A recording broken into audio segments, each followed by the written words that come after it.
May 1st, 2072, the day the sky wept poison. Most people just shrugged, thinking it was a standard storm, but by noon, the light had soured into the color of dirty glass. The air took on the sharp, biting scent of hot iron. I am kneeling in the mud, surrounded by a field of writhing crimson vines that pulse against my boots. Acid rain falls in silver, stinging sheets, carving deep lines into the earth around me. I press my palm against the dirt, feeling the ground vibrate with a low, rhythmic thrumming that matches my own pulse. My arm is a mass of exposed chrome and fiber optics, wet with the corrosive downpour. I lift my hand to shield my face as a particularly heavy gust of rain bites into my skin, forcing me to squint against the gray haze. Across the horizon, the megacity spires stand like broken teeth, stripped of their neon glow. The silence here is heavy, broken only by the hiss of liquid eating into the metal of my chassis. I am not waiting for the storm to pass. I am waiting for the signal. I crawl toward the central node, the vines twisting away from my touch as if they recognize the machine in my blood. It sits in a crater of shattered glass, glowing with a sickly, rhythmic luminescence. I jam the data chip into the port, my fingers locking into the jagged interface. The connection hits like a physical blow. My arm shudders, the servos grinding against the sudden surge of raw, jagged data. I arch my back, teeth clenched, as the node begins to throb in time with my own heartbeat. It is not just a transfer of information. It is a violent synchronization. I can feel the city beneath my knees, a vast, decaying network of wires and conduits gasping for breath. The rhythm of the node flows through my chrome chassis, turning the stinging rain into a drumbeat against the metal. My vision flickers, washed out by a sudden strobe of blue light leaking from the node. I hold steady, gripping the pulsating mass until the feedback settles into a steady, throbbing hum. The city and I are finally breathing the same air. I am no longer just a man in the mud. I am the terminal for a dying world. The connection severs with a sharp electric pop. I pull my arm back, the chrome surface smoking in the damp air. The silence returns, but it is no longer empty. My mind is flooded with the residue of that first day. The day the sky wept poison. It was May 2072. The rain did not feel like water. It felt like a slow-acting solvent. I remember standing on my balcony, watching the clouds bruise into a sickly, oily violet. The air had turned thick, heavy, carrying that unmistakable, copper-sharp scent of hot iron that stays in the back of your throat for weeks. People down on the street laughed it off, tilting their heads back to catch the droplets, unaware that the downpour was rewriting their chemistry. I was the only one who stepped inside and bolted the door. I watched the world change through the glass, a slow-motion collapse of everything I knew. The memory is still sharp enough to cut, a jagged edge of dread that refuses to dull. I breathe in the current air, and for a heartbeat, it smells exactly like that day all over again. The rain here is different, but the intent is the same. It is still trying to consume us. I reach into the storage compartment at my hip and pull out the heavy, lead-lined case. Inside sit the chips, cold and etched with simple identifiers.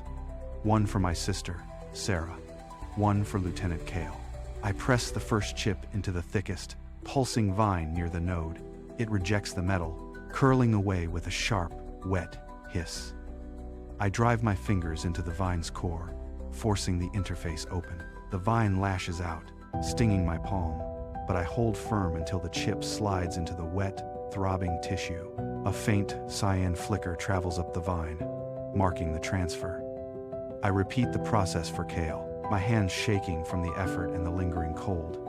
Each chip is a fragment of a life erased by the rain, a static ghost now woven into the biological network of the city.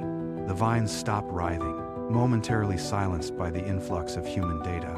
I watch the node pulse with a different light, a rhythm that carries their names into the deep, dark soil beneath the ruins. This is the only tomb they have left. By embedding their digital legacy into the very thing trying to consume the world, I ensure they are never fully forgotten. The connection is complete.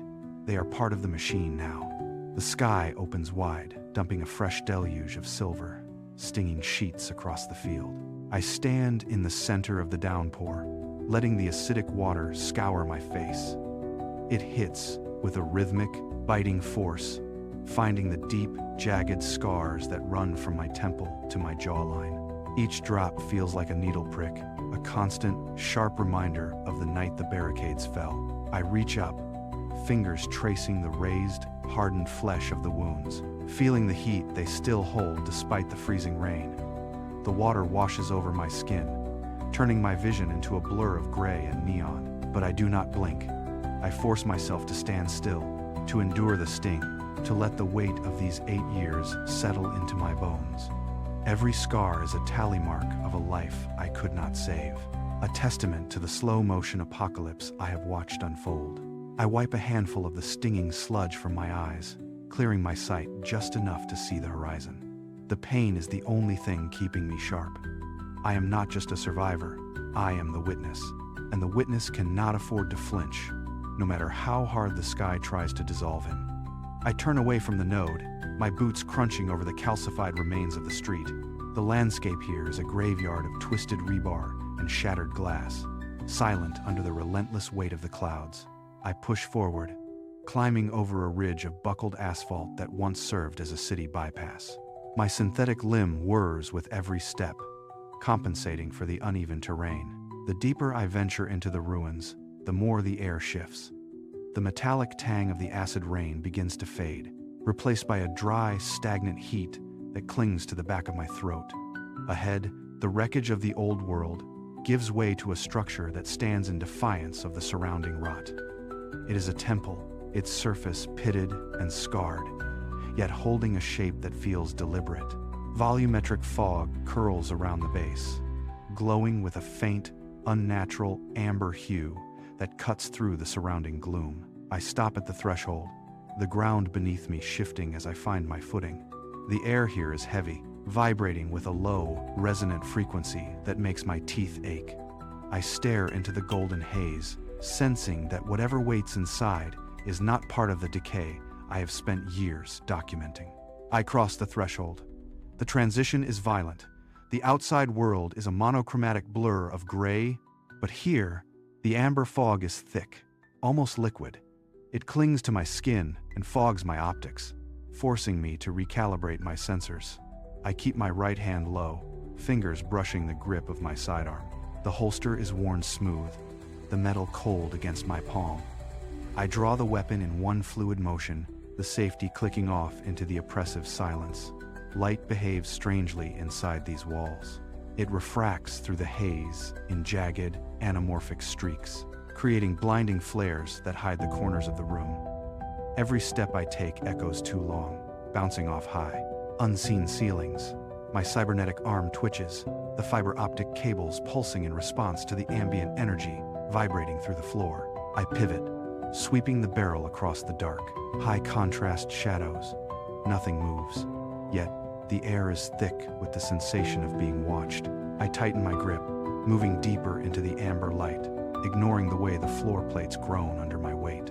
The source of the resonance is close. I can feel it in the marrow of my bones. I push past a hanging curtain of rusted wire and step into the main chamber. The amber haze thins, revealing a figure standing perfectly still in the center of the hall. For a heartbeat, I think it is an effigy, a sculpture carved from the same rot-resistant stone as the temple. I keep my weapon raised, locked on her center mass. Then, she shifts her weight. The movement is fluid, too graceful to be human. As she rotates toward me, the amber light catches her skin, and I stop breathing. Her surface is translucent, revealing a complex map of glowing cyan circuits pulsing beneath the surface. They run like rivers of liquid light along her neck and temple, flickering in perfect rhythm with the temple's low-frequency hum. She does not reach for a weapon.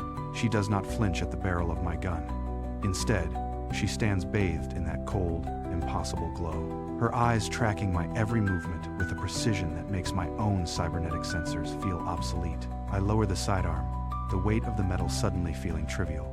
She is not a threat in any sense I understand. She is a disruption in the natural order of this dying world. I break the silence first. What do you want? My voice sounds small against the humming temple walls. She does not look at me directly. She stares at the ceiling, where the acid rain beads against the glass dome. I am what the rain was meant to make before it grew hungry, she says. The words carry a weight that makes my internal processors stutter. I track the way her cyan circuits pulse, faster now, as if they are feeding on the air itself. She turns her gaze back to me, and the temperature in the room seems to drop. The rain is not just falling, David. It is searching. It is a digestive process, tearing down the old structures to build something that can survive the hunger. I look down at my own hand, watching the fiber optics flicker in sympathy with her light. The realization hits me like a physical blow. The apocalypse is not a collapse. It is an appetite. It is a design. Everything in this room, every rusted spire outside, is being broken down to serve a purpose I cannot yet comprehend. I tighten my grip, but there is no target to strike.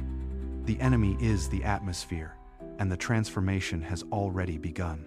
She takes a step toward me, her presence radiating a soft, rhythmic cyan pulse that makes the air feel thick. She reaches out, not to strike, but to point toward the exposed chrome of my arm. Your arm remembers being ore, she says. The statement cuts through the hum of the temple like a blade. I stare at the metal, at the fiber optics woven into the steel. I have spent years treating this as a tool, a replacement for what the world took from me.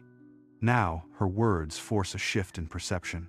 I feel a sudden, sharp vibration in my shoulder, a phantom echo of pressure from deep underground. It is as if the metal is not just cold, dead weight, but a dormant consciousness waking up to its own origin. I try to pull my hand away, but the movement feels sluggish, heavy with the weight of centuries. Am I a man holding a machine? Or am I the machine trying to remember the man? I look at my fingers, testing the grip. The metal feels alien, yet fundamentally familiar, as if the earth itself is reclaiming the structure. My pulse quickens, and for the first time, I cannot tell where my own heartbeat ends and the rhythmic thrum of the arm begins. I stare at the floor, watching the amber light fracture across the dust motes. The revelation of the ore, the history buried in my own chassis, leaves me unmoored.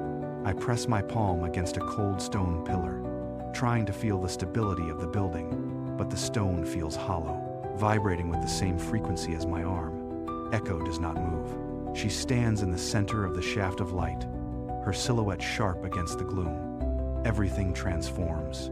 David, she says, her voice echoing off the vaulted ceiling. The question is not what you were, it is what you are becoming. She turns to face me fully, and the cyan glow from her neck pulses in time with the distant, rhythmic thrum of the city. I find no answer in my memory banks.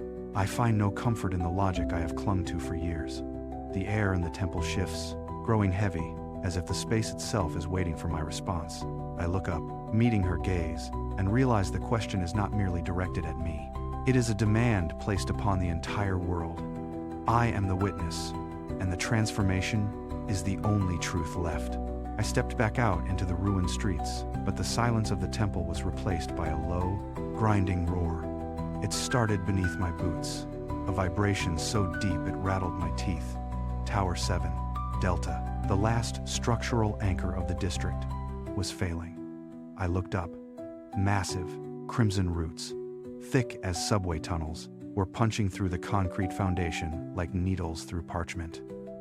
The building groaned, a metallic, screeching sound that echoed for miles across the decimated horizon. I reached out to steady myself against a wall, but the bricks crumbled into dust under my touch.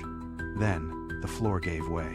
I sprinted toward the alley as the entire base of the tower buckled inward, releasing a cloud of pulverized stone and toxic debris. Massive slabs of reinforced steel snapped like dry twigs under the pressure of the vines. I watched, paralyzed, as the structure tilted, its gravity-defying architecture failing against the relentless, rhythmic expansion of the earth. The powerlessness was absolute. There was no fighting this, no strategy that could hold back the weight of a city being dismantled from the inside out. The air turned thick with grit and the smell of ancient, disturbed soil. Tower 7, Delta, was gone. I pushed through the settling dust, searching for a path through the rubble. That was when I heard the sound, a wet, bubbling rattle that did not belong in the city. I rounded a pile of twisted steel and stopped. A woman was leaning against a collapsed pillar, her hands clawing at her neck. Her skin was turning a translucent, sickly gray. I took a step toward her, but she let out a choked gasp that cut through the silence. Then, the horror began. Bioluminescent vines, thin and jagged, started to force their way up from beneath her skin. They erupted from her throat with a sound like tearing paper. Her spine arched violently, her body twisting in a rhythm that defied anatomy. I stood frozen as the vines pulsed, drawing light from her very cells. She collapsed, her eyes wide, reflecting the crimson glow of the invasive growth. It was not death, it was something far worse. The rain did not just kill, it repurposed. It hollowed out the living to build its own architecture. I looked at my own chrome hand, the cyan lights flickering as if in sympathy, and felt the cold reality settle deep in my bones. There was no mercy in this transformation. I could not stand there and witness the rest of it. I turned, my boots catching on the jagged debris, and forced myself into a run. Behind me, the sound of tearing metal grew louder. 3 hybrids emerged from the dust, their joints bending at unnatural angles, closing the distance with predatory ease. I didn't look back. I hit the mouth of a narrow alley, the walls closing in like a vice. My cybernetic arm began to spasm, blue sparks showering from the exposed fiber optics as the proximity to the vines caused a feedback loop. I slammed my shoulder against a rusted pipe to maintain balance, the impact jarring my teeth. My lungs burned with the metallic taste of the acid mist. I vaulted a pile of shattered concrete, my feet barely finding purchase on the slick, vine-covered ground. The alley felt like a throat, tight and suffocating. I pushed harder, my breath coming in ragged, shallow bursts. Every time I touched the walls, the vines pulsed, trying to latch onto the chrome of my hand. I kept my head down and focused on the sliver of light at the far end of the passage. My heart hammered against my ribs, a frantic rhythm that matched the strobe-like flickers of my failing limb. I was running for my life. The alley spat me out onto a wider thoroughfare, the ground beneath me slick with a viscous, metallic film. I skidded to a halt, my chest heaving, the air thick enough to taste. The hybrids were nowhere to be seen, as if the very architecture of the city had swallowed them whole. I leaned against a rusted support beam, waiting for my vision to clear. Then, the ambient hum of the ruin changed. It deepened, vibrating through the soles of my feet. I looked up. High above, standing on the jagged edge of a collapsed overpass, was a figure. She was framed against the dark, swirling clouds of the acid-choked sky. Around her, a soft, rhythmic pulse of cyan light strobed in the gloom, cutting through the haze like a lighthouse in a storm. She stood perfectly still, her presence radiating a strange, calm authority that felt alien to this dying place. She looked down at me, and in that moment, the chaos of the city seemed to hold its breath. I stood there, my cybernetic arm hanging limp at my side, the blue sparks from my joints dying away. I had been running from predators, but the sight of her made the rest of the world feel insignificant. She was the focal point of the decay, a statue carved from light and silence, watching the end of the world unfold. The silence she commanded did not last. My mind drifted back to the start, to the days when the world still pretended to be normal. It was never a sudden explosion. It began with the taste, a sharp, copper tang on the back of the tongue that no amount of water could rinse away. I remember waking up with it, the flavor of old coins and wet iron clinging to my throat. Then came the skin. It started as a faint prickling sensation, like thousands of tiny needles pressing against my pores. I would rub my arms, expecting to find a rash or an irritant, but there was nothing there, just the sensation of something shifting beneath the surface. It was a slow, quiet invasion. People walked the streets, complained about the weather, and ignored the fact that their own bodies were becoming foreign territory. I watched them, feeling that same prickle crawl up my spine, a warning written in my own nerves. We thought we were just sick. We thought it was a passing fever. By the time the air turned to poison, the transformation was already deep in our blood. It was intimate, terrifying, and entirely unavoidable. We were being rewritten, cell by cell, while we still thought we were the masters of our own lives. 8 years is a long time to watch a world die. It did not happen in a single, cinematic stroke, but in 1,000 small, grinding failures. I saw the power grids flicker and eventually surrender, leaving the megacity spires as hollow, dark teeth against the horizon. I walked past neighborhoods where the plants grew through the floorboards, pulling the wood apart with patient, silent force. I watched people lose their grip on the mundane. They stopped repairing the leaks. They stopped gathering the trash. They sat in their rooms, staring at the walls, waiting for the rain to tell them what to do next. I remember a chemist who spent months trying to filter the water, only to find the filters themselves were turning into glass. He gave up, threw his equipment out the window, and sat in the street until the vines claimed him. It was a slow, agonizing slide into irrelevance. The exhaustion was collective. We didn't fight back because we no longer had the strength to believe in a future that wasn't already rusted shut. Every day was a cycle of watching the horizon darken, the buildings settle, and the quiet, terrible weight of the end press down on everything we had ever built. I used to think the rain was an executioner. I spent years mapping the way it dissolved steel and warped the concrete, convinced we were being erased by a blind, toxic force.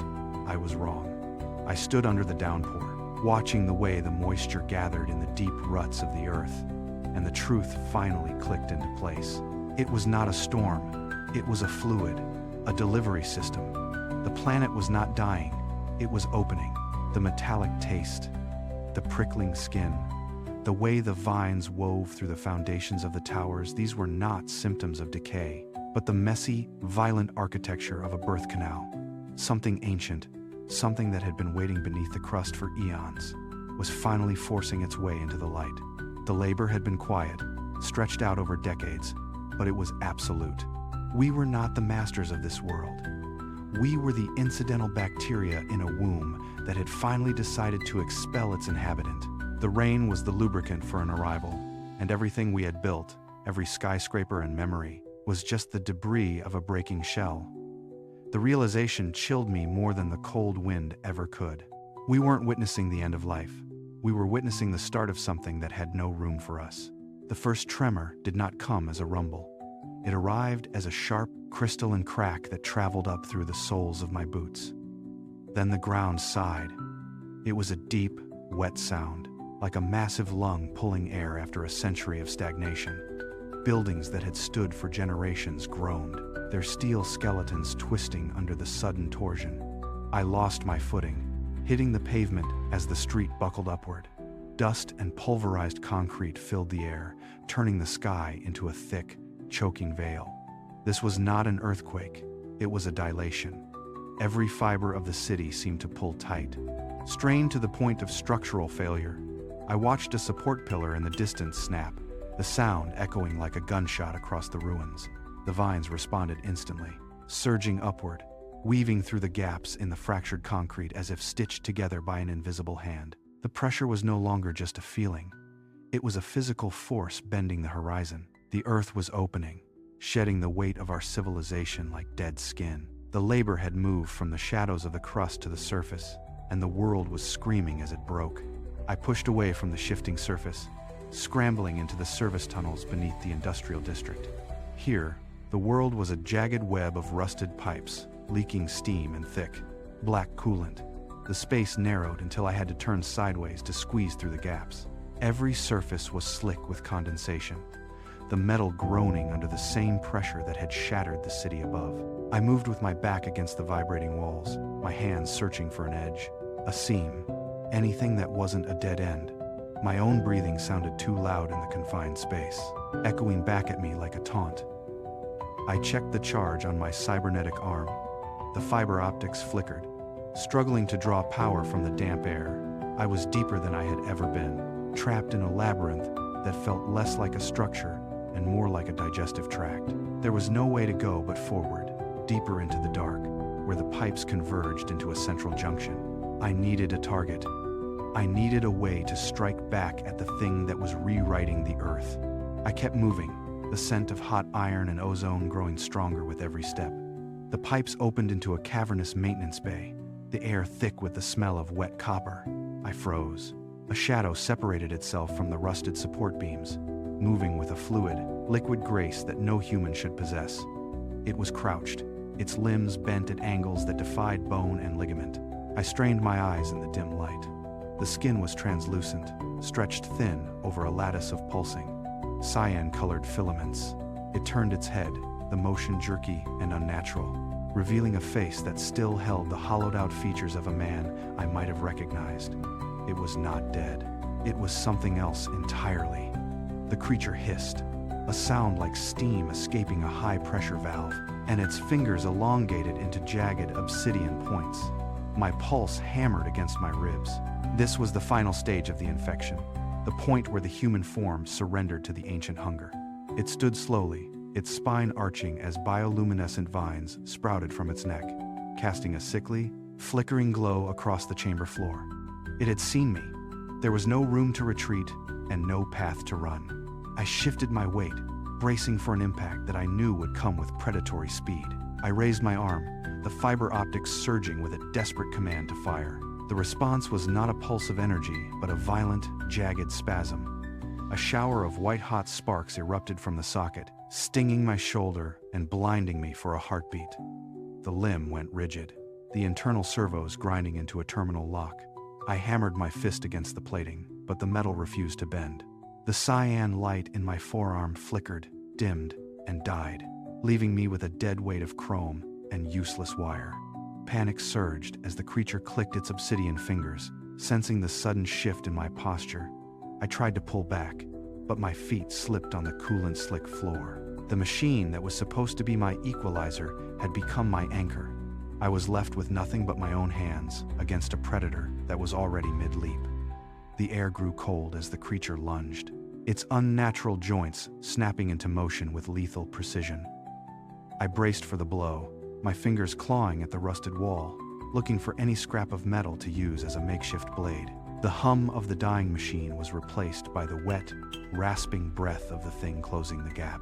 The creature's claws raked the wall just inches from my ear, showering me in rusted metal shavings. I scrambled sideways, my dead arm dead weight against my side. I was a heartbeat from being shredded when a sound cut through the screeching of the ventilation fans. It was not the wind. It was a voice, resonant and steady, vibrating through the very pipes I gripped. Left, David, through the pressure seal behind the cooling stack. I did not question the source. I threw my weight against the rusted plate she mentioned, my boots sliding on the oil-slick floor. The seal groaned, then gave way with a screech of tortured metal. I tumbled into the darkness of the narrow service tunnel, the cold draft hitting my sweat-drenched skin like a blade. Behind me, the creature slammed into the partition, the impact rattling my teeth, but the seal held firm. I scrambled to my feet, pulse thundering in my throat.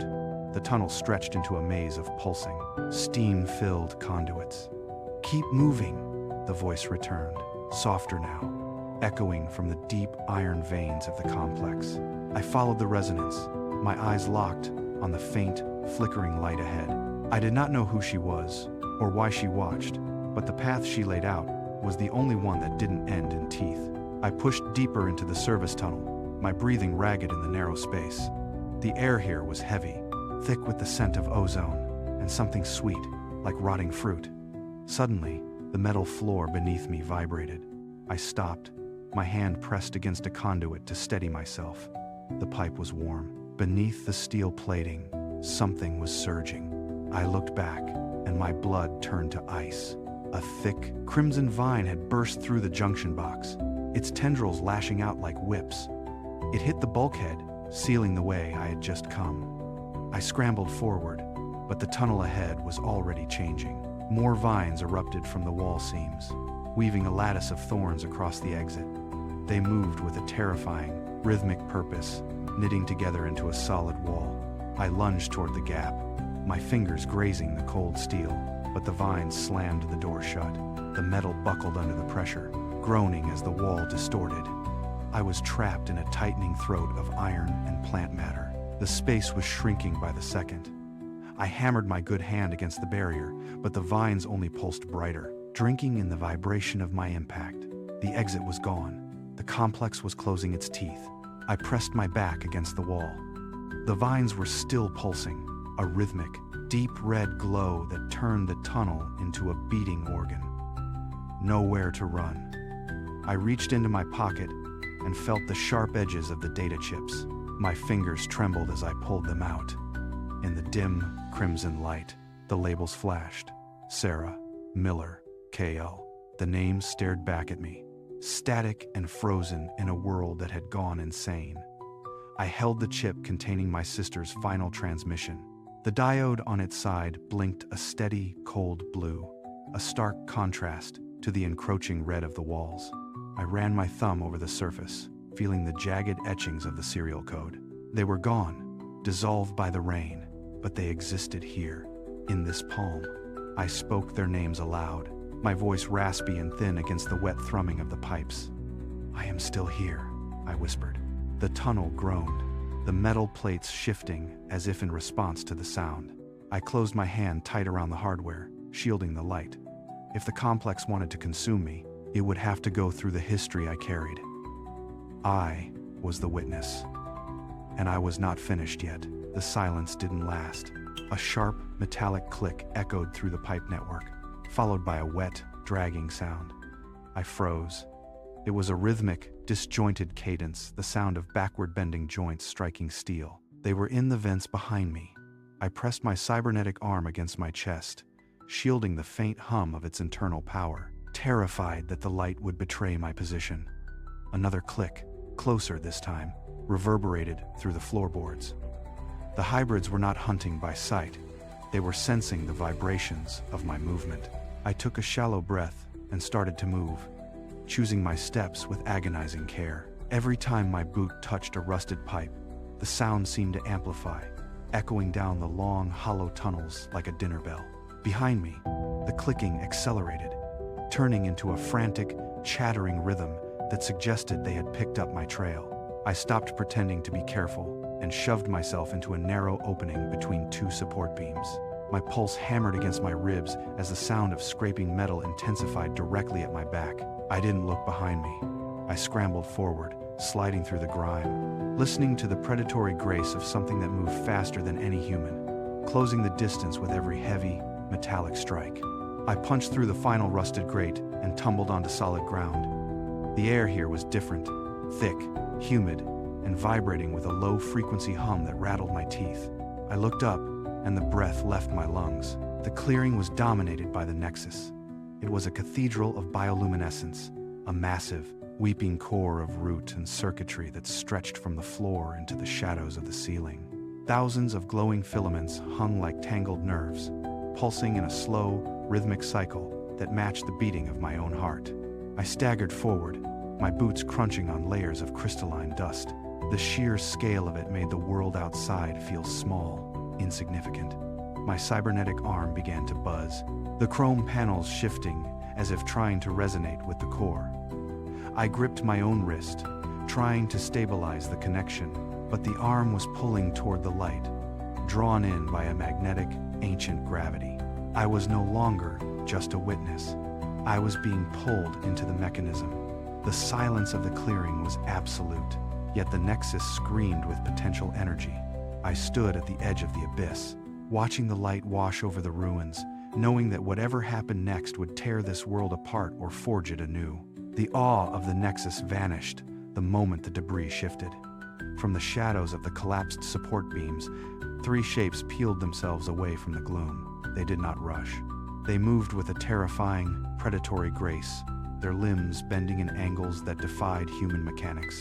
Each step was silent, a fluid glide over the jagged concrete. They fanned out, creating a perimeter that cut off any retreat to the pipes. I stood motionless, my hand hovering near my sidearm, but I knew that drawing it would be the signal for them to pounce. The air grew heavy, thick with the scent of ozone and wet earth. One of the creatures tilted its head, a sharp, bird-like motion, while its eyes tracked the hum of my cybernetic arm. The silence stretched, thin and brittle, snapping under the weight of their collective intent. They were waiting for me to blink, to flinch, to give them the smallest opening.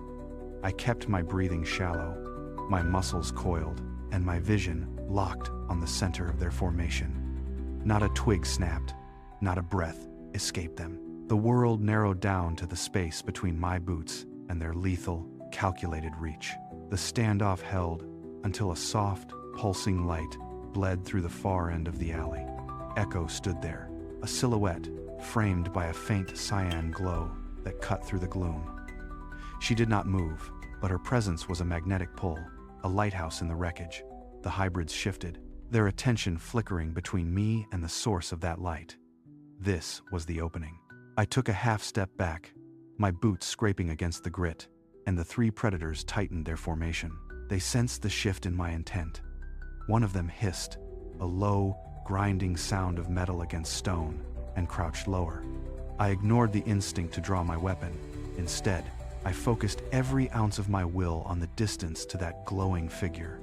If I could bridge that gap, I stood a chance. If I failed, their claws would find me in the dark. I calculated the distance: 40 feet of debris and death. I tightened my grip on my own arm, feeling the fiber optics surge with sudden heat. I didn't wait for them to decide.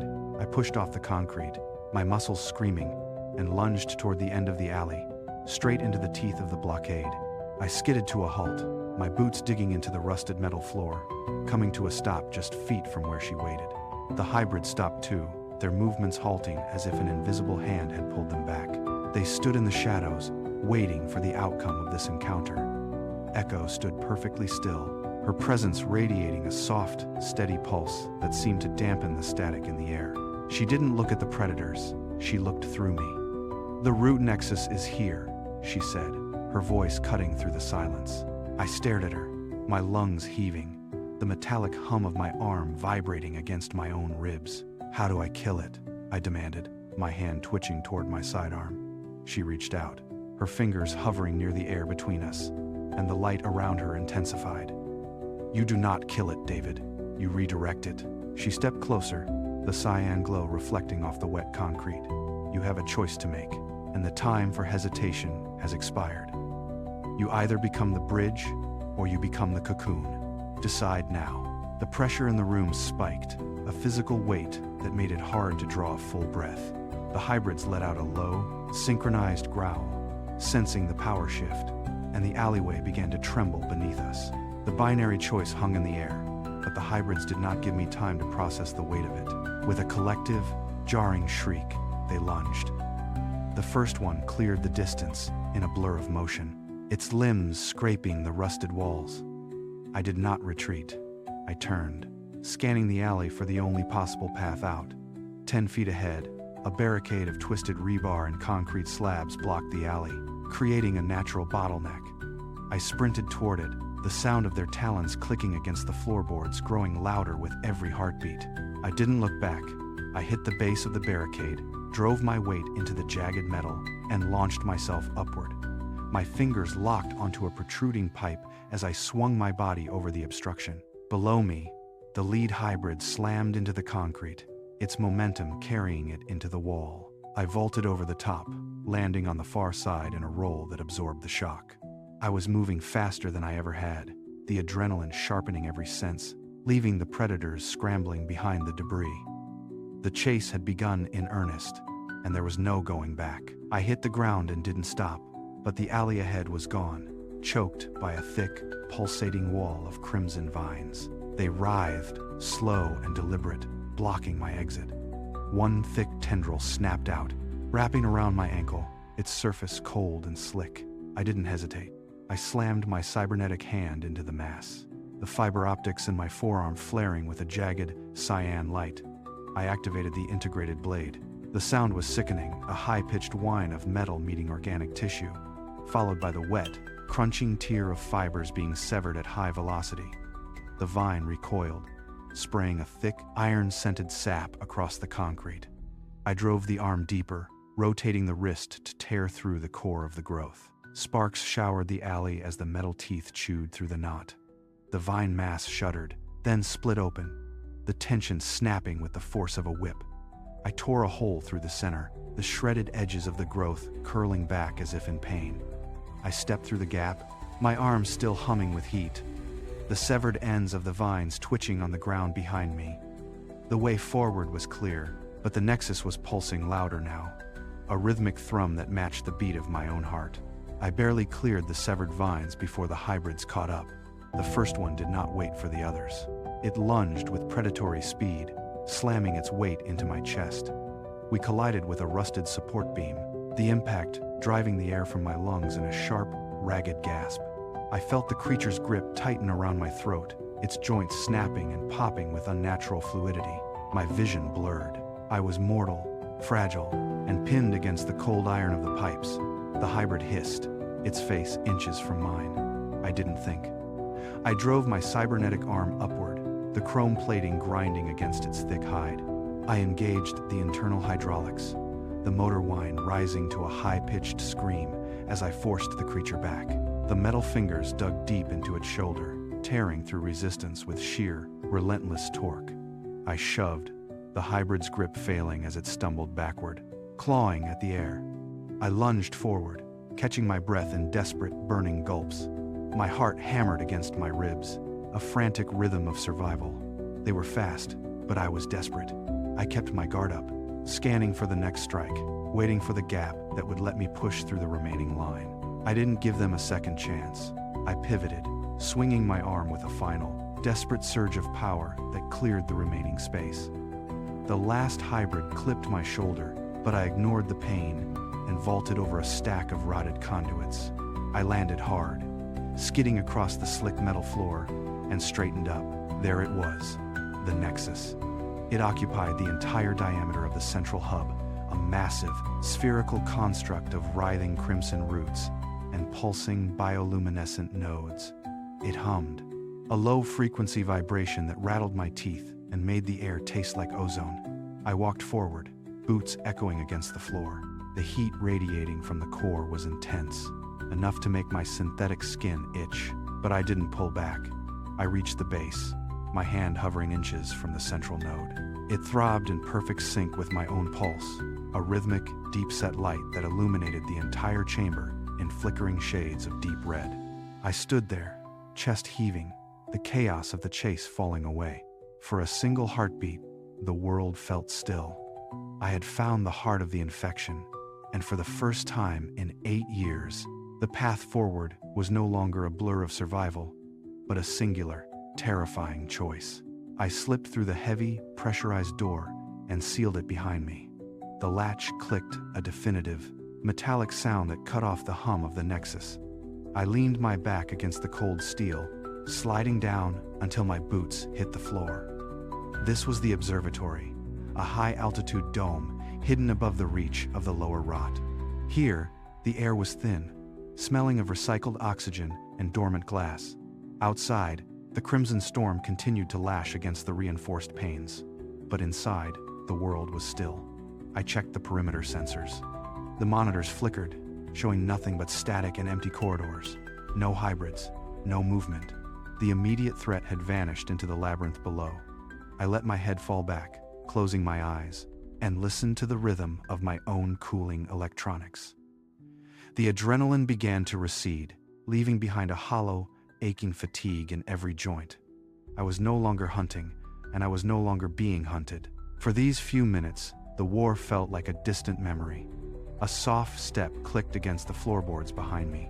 I opened my eyes. Echo was standing in the center of the room, the dim light tracing the lines of her face. We were alone, and for the first time in 8 years, we were breathing the same quiet air. I sat on the edge of the metal bench, the silence of the dome pressing in. My arm felt heavy, a dull throb pulsing where the synthetic skin had bonded too tightly to the frame. I looked at the forearm, noting the jagged tears where the acid rain had burned through the outer layer. I gripped the edge of a flap near my wrist and pulled. It resisted, the synthetic material stretching and tearing with a faint, wet sound. I dug my fingers in and peeled it back. Underneath, there was no blood, only the cold, unyielding shine of chrome. I continued the motion, sliding the synthetic layer up toward the elbow until the entire skeletal structure lay exposed. The metal was pitted, etched with microscopic fractures from years of exposure to the toxins. I wiped away the grime with a piece of cloth, revealing the complex, interlocking joints that held my limb together. Every movement of my fingers caused the internal pistons to hiss and shift. It was a ruin of engineering, a skeletal map of every impact and every near miss. I stared at the exposed frame, watching the subtle hum of the fiber optics beneath the metal, realizing how much of myself had been replaced by the very things I was fighting to keep away. Echo moved closer, her footsteps silent on the cold grating. She did not speak. She stopped inches from my bench, her gaze fixed on the exposed chrome of my arm. The hum of her own internal systems seemed to sync with the steady pulse of my fiber optics. She raised a hand, fingers spread, palm turned upward. I watched her approach. I held my breath. My synthetic skin pulled back to reveal the internal frame. She reached out, her fingertips hovering just before the metal. When she finally made contact, the sensation was electric. Where her translucent skin touched my chrome, a ripple of cyan light surged across the surface of my arm. I felt a sharp, cold jolt that traveled from my palm straight to my shoulder. My fingers twitched, the pistons in my wrist locking and unlocking in response to her touch. She pressed harder, her skin molding against the rigid steel of my skeleton. It was not a gentle gesture. It was a connection of two broken architectures. I turned my hand, interlocking my chrome digits with her glowing fingers. The light intensified, reflecting in our eyes, turning the dim observatory into a theater of pulsing, cold radiance. The light between us pulsed, a rhythmic heartbeat of cyan and chrome. Echo did not break the connection, but her gaze drifted, losing its focus on the physical room. She spoke then, her voice carrying a resonance that seemed to vibrate through the floorboards.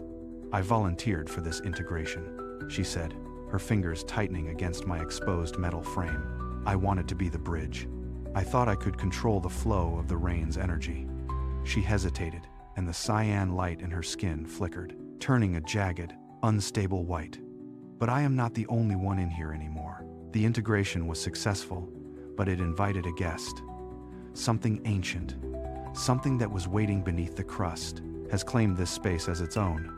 She looked back at me, her expression hardening with a sudden, sharp clarity. "I am a vessel, David. I was built to lead. But I am currently being used to host a consciousness that predates this city. Every time I draw power, I feel it pushing back, trying to rewrite my intentions. I am no longer just myself." The confession hung in the air, heavy and suffocating, turning the quiet observatory into a cage of shared, impossible secrets. I pulled my hand back, the sudden loss of contact leaving a cold ache in my metal joints. "Why me?" I asked, the words feeling small against the scale of what she had described. "If this thing is ancient, if it has plans that span centuries, why keep me around? I am just a man with a salvaged arm and a list of names." Echo did not let me turn away. She stepped into my space, her movements precise and unyielding. She gripped my shoulder, the pressure firm enough to ground me. "You think the names are just data," she said, her voice cutting through the ambient hum of the observatory. "They are not.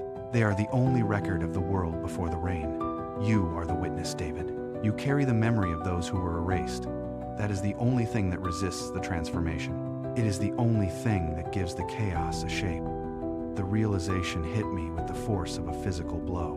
My struggle was not just survival. It was an act of preservation. The pain of the past, the names I had logged into these chips, were the anchors holding reality from dissolving entirely. I looked at her, and for the first time, the weight of the task felt like a compass rather than a burden. The observatory door groaned as I forced it open, the sound lost in the wind howling against the spire. We stepped out onto the exterior gantry. Below us, the city was a graveyard of twisted metal and bioluminescent rot, obscured by the relentless silver sheets of rain. I checked the data chips one last time, feeling their weight against my ribs. Echo moved to the edge, her gaze fixed on the apex of the spire where the clouds bled gold. She did not look back. I followed her, my boots finding purchase on the slick, vibrating steel of the outer ladder. We had barely cleared the first landing when the structure beneath us shuddered. A section of the outer wall tore away, plunging into the abyss with a sound like grinding teeth. I lunged for a support strut, my fingers locking around the cold metal, and hauled myself upward. My arms sparked, the kinetic energy surging in response to the sudden demand. We were committed now, Every step upward was a negotiation with the collapsing architecture. I looked up. The spire seemed to stretch into infinity, a needle piercing the poisoned heart of the sky. We began the climb, the wind clawing at our progress, the summit waiting in the dark. The final meters of the spire were not built of steel anymore. The metal had become porous, pulsing with a rhythmic light that defied the cold rain. We crested the summit just as the sky ripped open.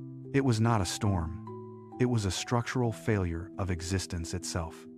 Clouds spiraled into impossible geometric shapes, and for a heartbeat, gravity shifted, pulling us sideways toward the horizon. I slammed my hand into the platform to stay anchored, watching as the city below began to pixelate and blur. Buildings stretched like taffy, turning into ribbons of light before snapping back into ruin.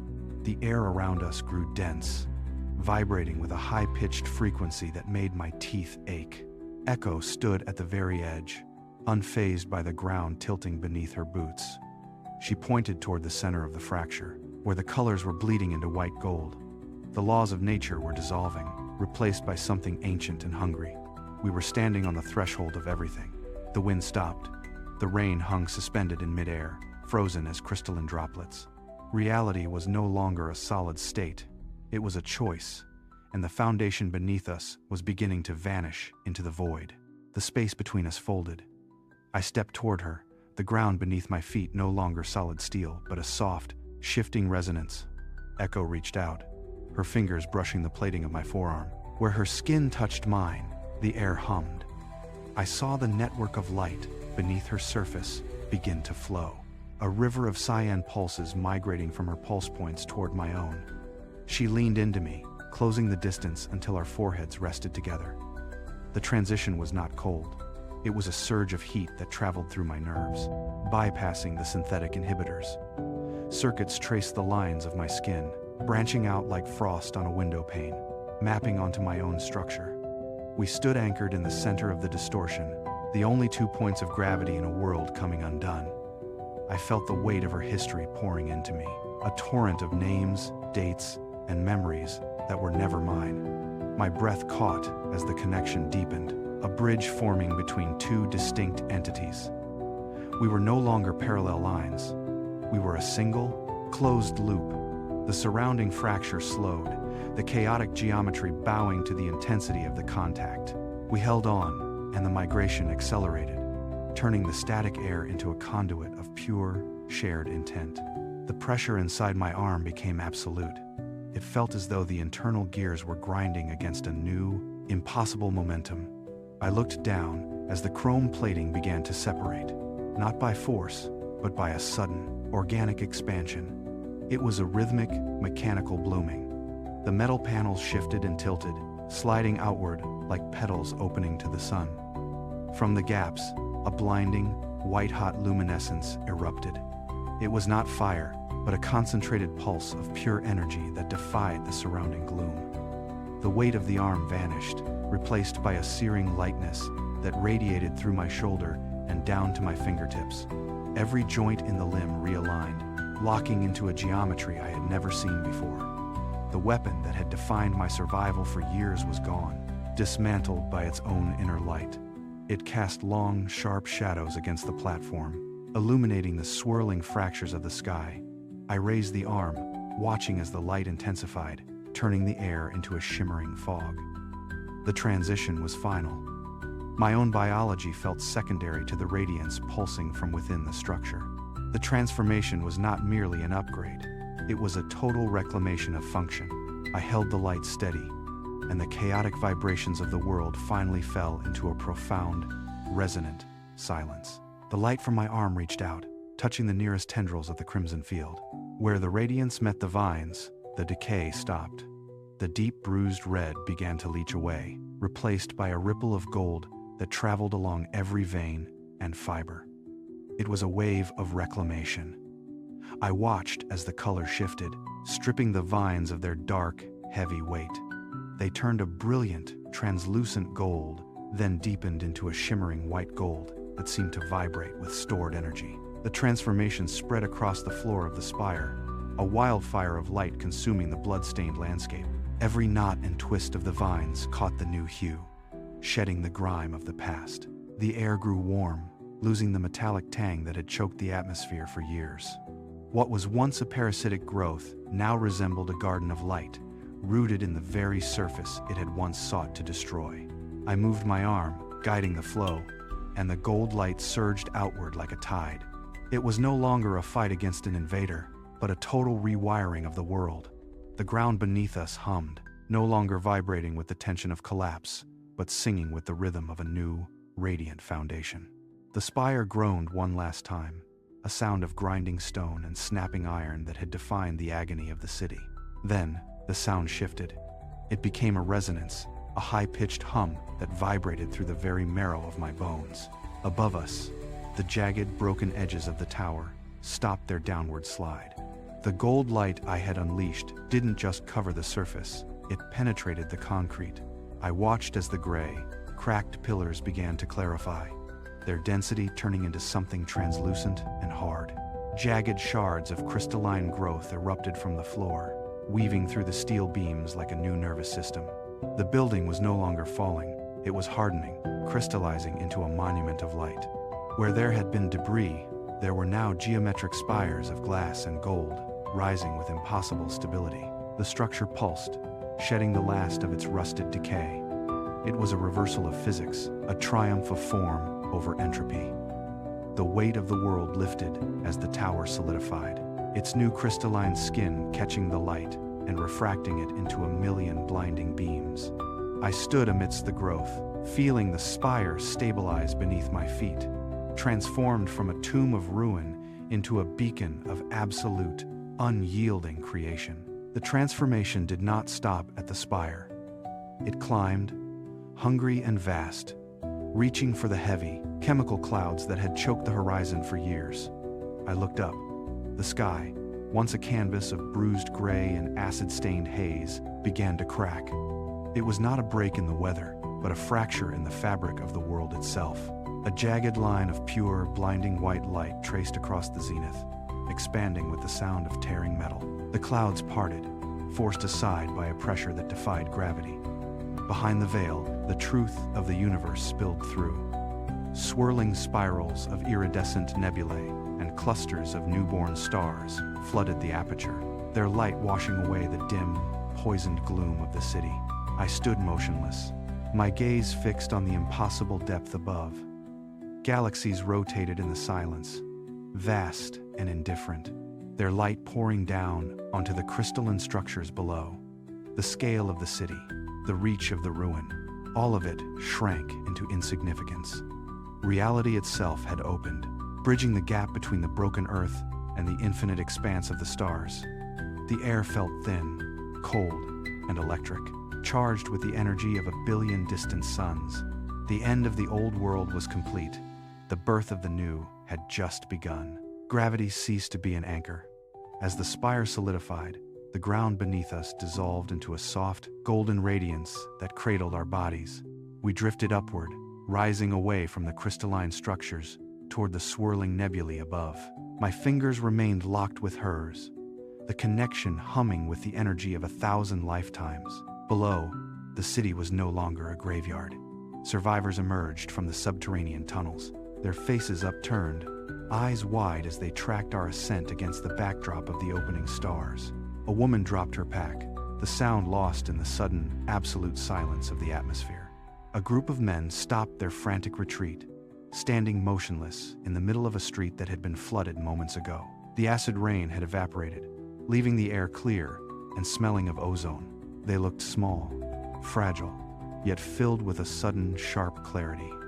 We passed through the last of the heavy, toxic clouds, watching them dissipate into wisps of nothingness beneath our feet. The sky was no longer a barrier, it was a promise. We held our position in the calm, luminous space between the earth and the infinite. Two witnesses suspended in a sea of gold as the world below fell silent and watched. The space between us vanished. The memories that had defined my life, the names of the lost, the weight of the steel, the cold sting of the rain flowed into her, while her vast, ancient understanding of the root shifted into me. We were no longer two separate points in the dark. We were a convergence. Our thoughts stopped competing, and began to resonate, like two bells struck at once. The hesitation of the human and the hunger of the ancient merged into a single, steady frequency. When we spoke, the sound did not come from our throats. It resonated from the very light that held us. "We are the refusal," our voices declared in unison, a sound that rippled through the golden air like a shockwave of peace. "We are the beginning." The past tense ceased to have meaning. Every name I had carried on those chips was now a part of this collective awareness, woven into the architecture of the new reality.